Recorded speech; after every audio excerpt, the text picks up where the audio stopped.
En este video les vamos a hablar un poco sobre la historia del aprendizaje. Historia del aprendizaje.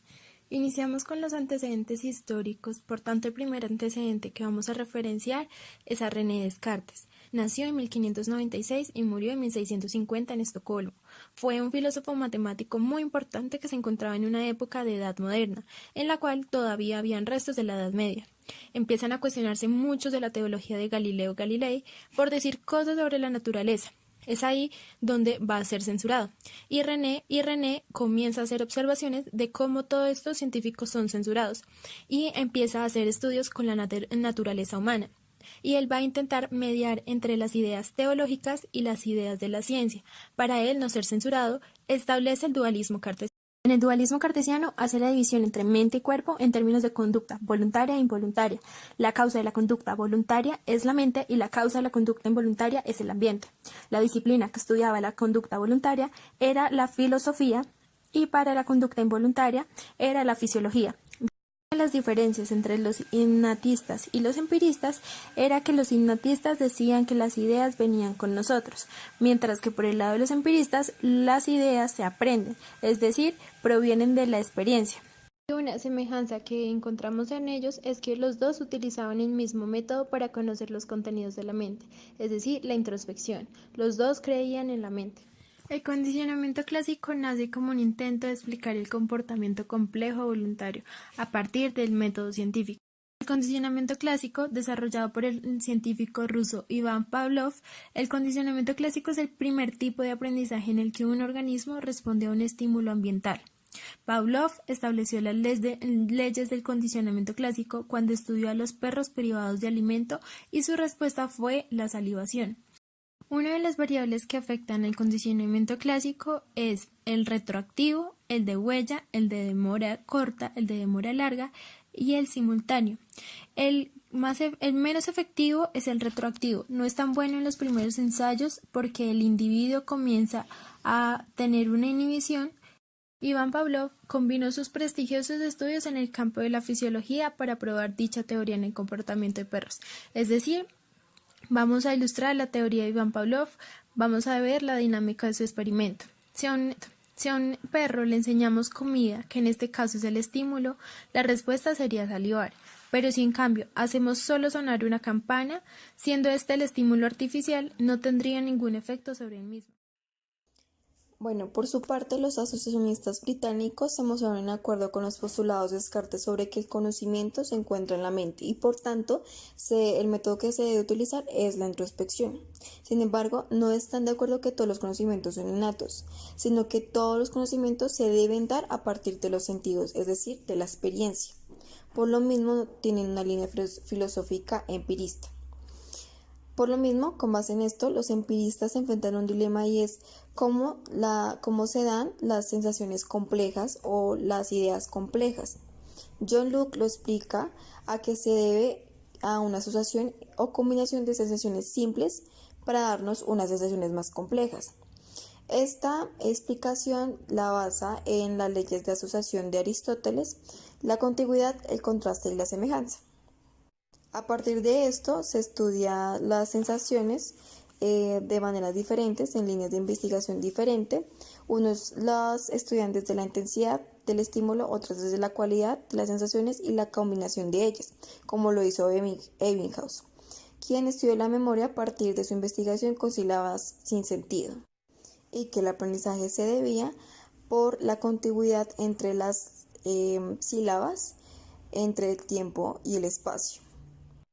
Ahora bien, en este orden de ideas, es importante destacar que tanto los reflexólogos como los asociacionistas son estructuralistas y que por lo que las conductas complejas se dan por elementos simples que se asocian.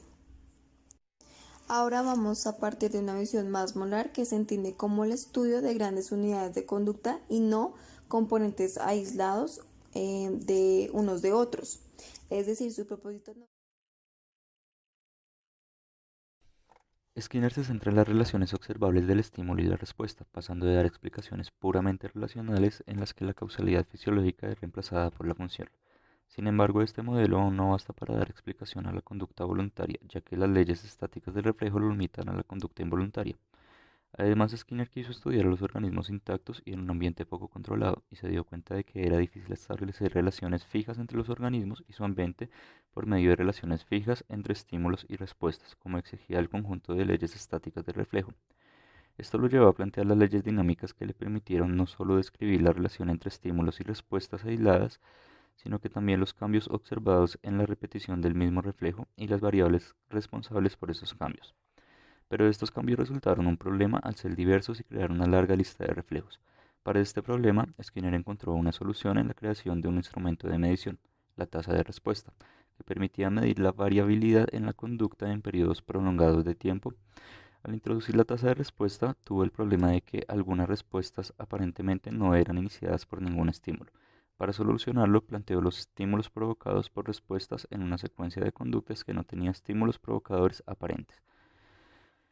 Posteriormente, Skinner planteó dos formas de reflejo, los tipo 1 y los tipo 2. En el reflejo tipo 1 la respuesta era seguida por un estímulo y en el tipo 2 la respuesta se relacionaba con otro estímulo que la antecedía. Posteriormente, los reflejos tipo 1 y tipo 2 darían paso al concepto de conducta operante y la conducta respondiente.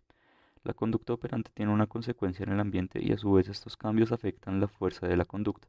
Estos dos tipos de respuesta le permitieron a Skinner plantear el paradigma del condicionamiento operante, que es un tipo de condicionamiento diferente en el que un estímulo reforzante se correlaciona con una respuesta, haciendo que la probabilidad en la emisión de dicha respuesta sea mayor o menor. Además de ello, Skinner plantea que los estímulos discriminativos son los que determinan la ocasión para que una respuesta ocurra y sea reforzada o no. Descubrió también que cuando la relación entre la respuesta operante y su reforzador se interrumpe, ocurre la extinción y la respuesta operante deja de emitirse. Skinner clasificó los reforzadores por el impacto que estos tenían sobre la conducta y no por un valor propio de los estímulos.